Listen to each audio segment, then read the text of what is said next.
Who can make the sun rise? Sprinkle it with you. Hello, everybody. I love this. People have been commenting saying how much they love this background, the special background for this candy-themed game, and I couldn't agree more. Kudos, as always, to the Swagbucks Live design team, who always do such a great job. They're so creative. You know, we just give suggestions of, here are a couple ideas of what it could be. And then they turn in things like this, and you look at it and go, oh, wow. I never could I have imagined good.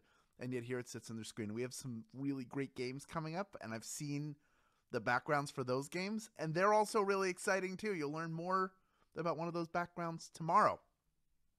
I also want to say, I always see someone coming into the comments who's never played before,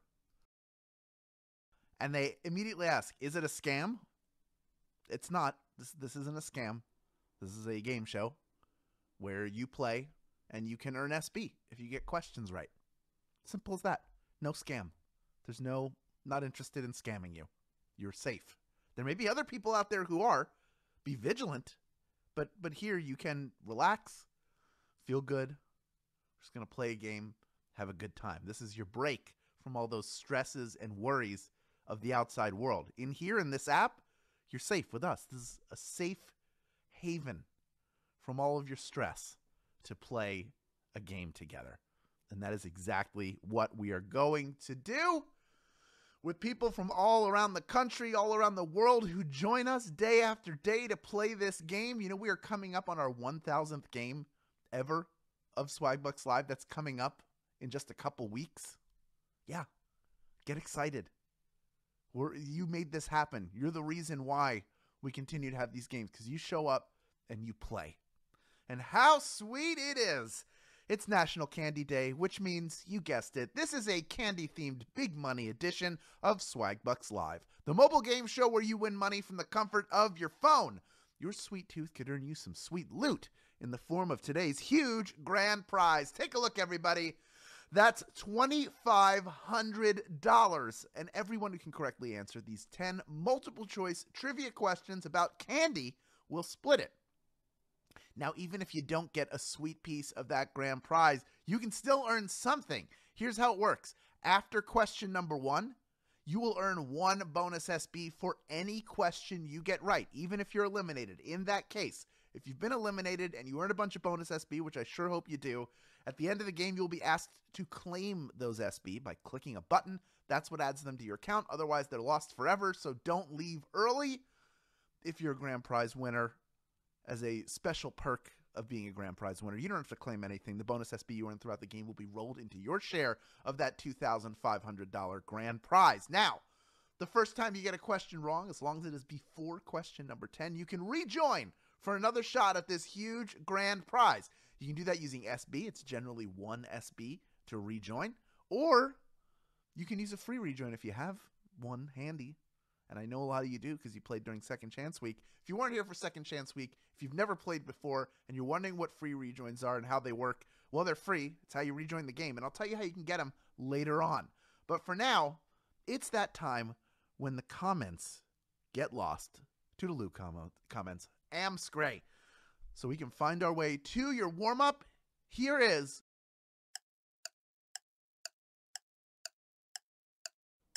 according to their slogan, M&M's melt in your mouth, not Poughkeepsie on Tuesdays or your hand.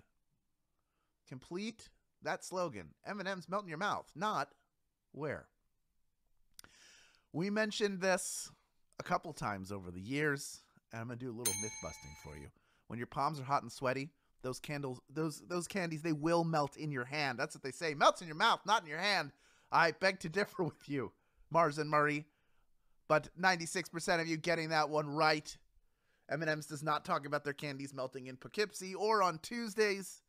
It is in your hand. A lot of candies will melt in your hand, but theirs, because of the candy shell, will last a little longer. But you will get that dye. You know, the coloring of the candy will come off in your hand sometimes if you're holding a bunch of them. That's why you just put it in your mouth right away. Don't let it sit in your hand, and then you'll be fine. It's a little pro candy tip for you. But of the 4% of you who are eliminated, all of you came back in, almost all of you doing it for free. Plus, some of our stragglers are in here. We have over 26,000 people in grand prize contention. Almost 27,000 of you playing the game right now, this big money game. And from here on out, every question you get right will earn you 1 bonus SB. So let's get into that right now with question number 2. Which of these candies mainly comes in fruit flavors? Is it Starburst, York Peppermint Patties, or Rolo? Which of these mainly come in fruit flavors? This is one of those love it or hate it candies. The waxy texture and takes on different fruit flavors might not be for everyone, but Starburst is pretty popular. I like them just fine. Starburst is the answer. 95% of you getting that one right. 4%, interestingly enough, going with York Peppermint Patties, which is chocolate over mint, and that generally is the only flavor they have. It's possible that every now and then they've done a fruit flavor. I've never heard of that. That doesn't mean it hasn't happened, but primarily it's just the one candy in a bunch of different shapes. Big, little, nuggets. But you always can rejoin if you want to. We still have over 25,000 people in grand prize contention. I think we're ready right now to move on to question number 3, worth 1 bonus SB. Here it is. What flavor is Good and Plenty candy? Is it lemon, licorice, or lamb?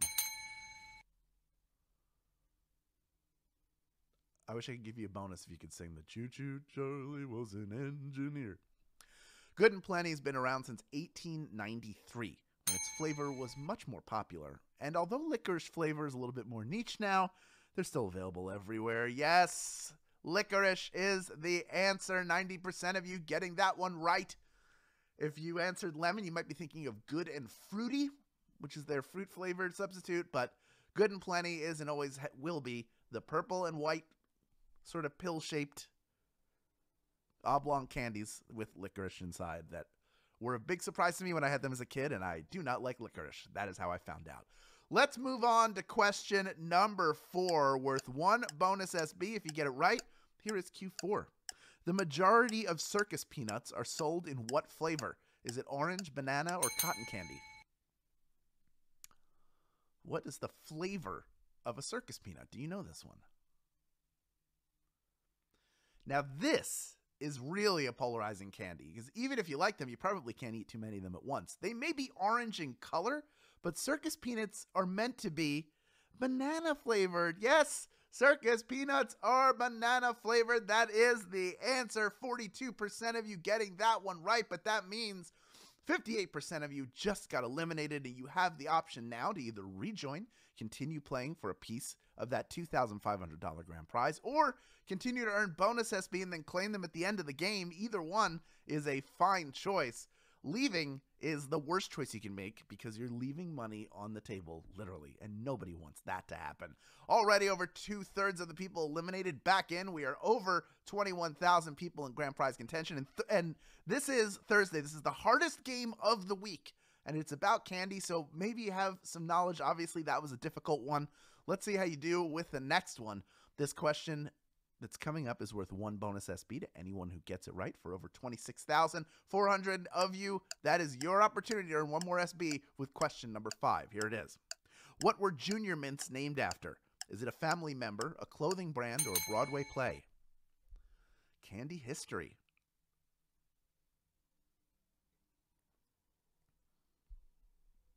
If you're destined to be a candy maker, you can find inspiration for candy names everywhere, like the Broadway show Junior Miss, which inspired the name Junior Mints. A Broadway play is the answer. 56% of you getting that one right. Well done.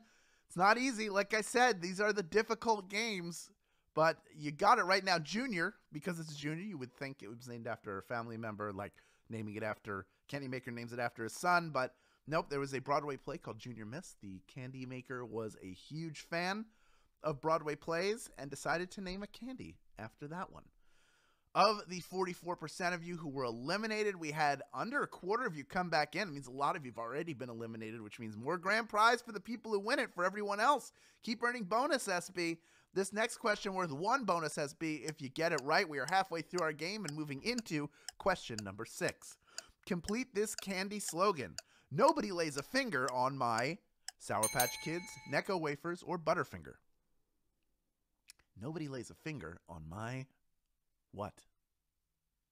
This candy bar found its perfect pitchman in Bart Simpson, who would always outwit Homer for a bar while saying, "Nobody lays a finger on my Butterfinger." Yes, I know that's not exactly what he sounds like, but Butterfinger is the answer nonetheless. 99% of you getting that one right, and I'm guessing of the people who remained in the game who were smart enough to stick around and earn bonus SB, you just got yourself one right there. Well done to you. For everybody else, we're moving on to question number 7. Only 4 questions remaining in this game. This next one worth 1 bonus SB. If you get it right, here it is. The Baby Ruth candy bar originally claimed to be named after which president's daughter? Is it Herbert Hoover, Calvin Coolidge, or Grover Cleveland? Which president's daughter was supposedly the inspiration for the Baby Ruth candy? No. Baby Ruth is not named for this baby who is Ruth. It actually was for Babe Ruth, but he sued them. They changed it enough so that they could get away with it. It is not actually Grover Cleveland's daughter that was named after. Grover Cleveland is the correct answer, by the way, to this question, but is not the actual. It's a whole thing. I thought it was originally who was it, but then we found out that wasn't the truth, that it's Babe Ruth, another opportunity that he lost out on money. He didn't, he wasn't the richest man when he left this earth, unfortunately. But boy, did he live it up. Sorry I didn't make any of that Babe Ruth candy. He had Babe Ruth home run candy. It didn't do as well. Anyway, still almost 11,000 people in grand prize contention. Only 3 questions remaining, standing between you and this $2,500 grand prize. Let's move on to question number 8, worth 1 bonus SB to all of our players if you're able to get it right. Here it is. What candy's shape was originally created by a pharmacy's pill-making machine? Is it Lifesavers, Tic Tacs, or M&M's? This candy was created by a pharmacy's pill-making machine. Mints had traditionally been square-shaped up until this point, when Clarence Crane decided to stand out with flat, round mints. It made it a film-making machine, and when you took the center out of it, he thought, oh, that looks like a lifesaver, like you throw off a boat, and so lifesavers were born. 86% of you getting that one right. That's what I'm talking about. I thought there was a chance that Tic Tacs could fool some of you, because it looks like a little tiny pill, right? But no, not the correct answer. So we have 9,355 people off the bat who get that one right. Of the people who were eliminated, some of you coming back in. We still have almost 10,000 people in grand prize contention. Only 2 questions now remain, standing between you and a piece of our huge grand prize. So let's move on to our second to last question, worth 1 bonus SB if you get it right. Here is Q9. Where is the Hershey Corporation headquartered? Is it Pennsylvania, the Moon, or Antarctica? Where is the Hershey Corporation headquartered? Trademark on that song. While he traveled and worked in a few different places, learning the candy-making trade, Milton Hershey built the town that bears his name near his birthplace in central Pennsylvania. Pennsylvania is the answer. 9,445 of you have made it this far, and you are ready for our final question. And, if you had fun playing this game, we sure would love it if you told your friends about it so we had more people playing this game. Let's post to social media with the hashtag SBLive and include your share link when you do that. Send a text, send an email. You can share it however you want, but be sure to include that share link. You can find that after the game by clicking the invite or get more rejoins button in the main menu of this app, because if people sign up with it, you get a free rejoin and they do too. Also, before we get to our final question, Gambit Rewards is a gaming site where you wager your free Gambit tokens in slots games, wager on sporting events, and then you can turn those tokens into SB. You can also use your SB to get Gambit game tokens. So right now, you can go to the reward store and get a 5% discount on any Gambit gift card. Take advantage of this limited time opportunity to turn SB into Gambit game tokens, which you can then run up and turn into even more SB for yourself. You have to be a U.S. player to take advantage of this opportunity, but please check it out after the game. Gambit 100% free, but you can use your SB, of course, to get those game tokens. Worth checking out. If you've always wanted to try like slots or betting on sports, that's the way to do it. That's the way to do it. All right, here we go. We have 9,520 people vying for a piece of our $2,500 grand prize. We have over 25,500 of you have stuck around until the very end, and from here on in, it's all gravy, isn't it? Because there's one more bonus SP for you to earn. Let's see how we all do with our final question of this game. It's question number 10. Here it is. Which of the following candy bars does not contain nuts? Is it Almond Joy, Mounds, or Snickers? One of these does not have nuts in it. Which one is it? Snickers is loaded with peanuts, so we know that's out. And even though the name sounds like it's got nuts in it, Almond Joy's got nuts. Mounds don't. Mounds is the one that does not have nuts in it. 3,990 of you knew that answer, and you are splitting our grand prize. I did not expect that many people to pick Snickers, which is loaded with peanuts, but that's what happened. So we have 3,990 people, each taking home 63 SB in grand prize money, plus the bonuses they earned along the way. Live Name Set, you are a winner. Congratulations to you. Smokey8756 is a winner as well. It's me, Yar. Yeah, it's you, winner. How about that? Congratulations to all of our grand prize winners, and congratulations to those of you who earned bonus SB throughout the game and claimed them just now. Maybe you didn't get a piece of that grand prize, but you're still a winner in my book. And now that you have these SB that keep getting added to your account, you know what to do with them when the time is right. Redeem them for PayPal cash or gift cards to Amazon, Starbucks, Target, and hundreds of other places. You've done a great job all week long. Let's come back early tomorrow, shall we, for our Friday Flash game. Thank you for playing Swagbucks Live, and we will see you then, everybody.